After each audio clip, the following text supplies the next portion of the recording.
Hello student of standard 6. So welcome in our new session of Access. Here is our textbook, and as you know in the previous lecture we have completed our chapter 12. So today we are start our chapter 18, the glory of Bharatvarsh. The glory of Bharatvarsh यानी हमारे India की glory, हमारे India के बारे में हम इसमें जानेंगे.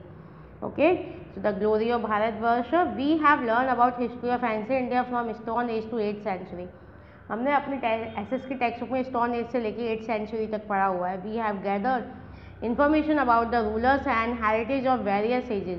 हमने काफ़ी इन्फॉर्मेशन कलेक्ट की है कहाँ से कि उस टाइम के जो रूलर्स हैं उनके हेरिटेज पुरानी चीज़ें वेरियस एजेस की, यानी काफ़ी टाइम की. India is a huge nation like सब कॉन्टिनेंट. इंडिया एक ही बड़ा नेशन है, इसको सब कॉन्टिनेंट भी बोलते हैं. Since ancient time people of various tribes and sub tribes have come to India is very they were attract toward our prosperity. पुराने टाइम में काफ़ी ट्राइब्स यानी काफ़ी अलग टाइप की जातियाँ प्रजातियाँ हमारे इंडिया में आई, अट्रैक्ट होकर यहाँ की प्रॉस्पेरिटी यानी यहाँ की समृद्धि से. Due to this the diversity of Indian culture create a confluence of diversity. इसकी वजह से इंडियन कल्चर में क्रिएट हुई है कॉन्फ्लुएंस ऑफ डाइवर्सिटी में means differences. Jawaharlal Nehru has called it unity in diversity. Jawaharlal Nehru India को यूनिटी इन डाइवर्सिटी यानी विभिन्नताओं में एकता को बोलते थे. We will gather information about art and architecture and social life of our country so that we can information about the glorious heritage of the people of ancient India. तो हमारी जो सोशल लाइफ है, हमारे यहाँ का architecture, उसके बारे में इन्फॉर्मेशन देखते हैं, हम इसमें जानने की कोशिश करते हैं हमारे यहाँ का glorious heritage. Ancient India agriculture. We get maximum food we consume and things we use in our daily life from our product. Farming began in ancient India in those days. Also, various tools and irrigation facilities were developed for farming. Ancient India से farming हमारे देश में होती है और हमने काफ़ी सारे टूल्स और इरिगेशन फैसिलिटीज़ भी डेवलप की हैं. In ancient time wheat, barley, paddy, jowar, millet, sesame, peas etcetera were cultivated. पुराने टाइम से ये सब कल्टिवेटेड होते आ रहे हैं हमारे यहाँ. Tools in Harappan culture plough has been found among tools use in agriculture. Harappan culture में ही प्लग यानी हल को डेवलप कर लिया गया था, but plough shape toy has been found. So it can be said that were using plough for farming, क्योंकि प्लग सेप के टॉयज़ मिले, यानी कहा जा सकता है कि उस टाइम पे ये यूज करना स्टार्ट कर दिया था. Use of iron tools has been increasing in the field for agriculture.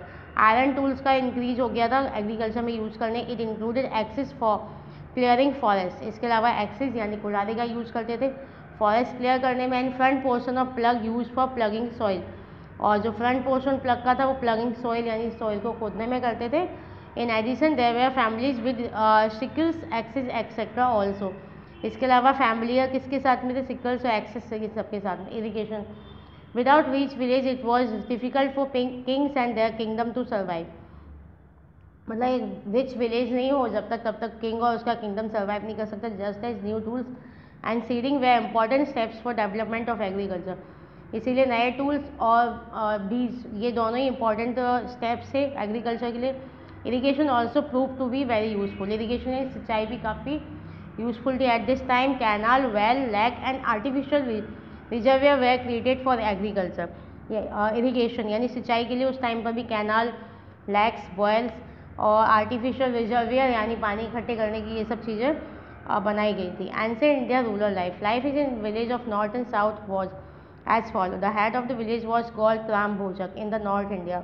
यानी हेड जो होते थे ग्राम के उनको ग्राम भोजक बोलते थे. नॉर्थ इंडिया में usually people from the same family remain on the post for generation. Usually क्या होता था, एक ही फैमिली के लोग इस पोस्ट पर जनरेशन तक रहते. दिस पोस्ट वॉज हेरिडिटरी यानी कि लोगों को कैसे मिलती थी ये उनके जैसे फादर के बाद उनके सन को, इस तरीके से.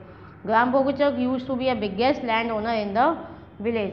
जो ग्राम भोजक होता था सबसे बड़ा लैंड ओनर होता था विलेज का. This land over use to keep people to on land to do farming. वो अपनी जो लैंड होती थी लोगों को फार्मिंग करने के लिए रेंट पे देते थे. King also gave him responsibility of collective revenue. इसके अलावा किंग उनको रेवेन्यू कलेक्ट करने की रिस्पॉन्सिबिलिटी देते थे. ये looked after law and order situation also. वो लॉ एंड ऑर्डर सिचुएशन भी करते थे. They were 3 types of people living in southern India. Big landlord, small farmer and landlord, labour, servants etcetera. So life in town. Most of the cities were capital of Mahajanpad about 2500 years ago. These cities were protected by fortification. Spectacular wells have been found from many cities which were known as well. These wells also use for toilet, drains and dustbin. Means life, town की भी life वहाँ पे किस तरह की 2500 year पहले ही किस तरीके से टाउन्स डेवलप हो चुके थे। People in rural area and urban area use wheat, barley, rice, milk, curd, ghee, fruit, etc. and meat and fish for eating purpose. They are use them usually men and women are two clothes. The clothes they wore on the lower part of the body was called nevi and the cloth worn on the upper part of the body was called vas. Sometimes they wrap the cloth like dupatta around the upper part which are called adhivas. Okay. So ancient Indian art, historian divided art in two parts, fine arts and performing art. Fine art including drawing, painting, literature, architecture, music, play art, etc. While performing art included dance and drama. We will look into these material in details. Literature India. Indian literature divided into three sections: religious, non-religious, description or by a foreign traveler. Religious literature.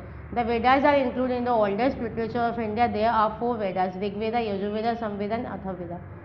Brahmin texts and Arankyas were created to explain the Vedas, in which Satpat Brahmin, Gopal Brahmin and Brihadranga may be considered as most important.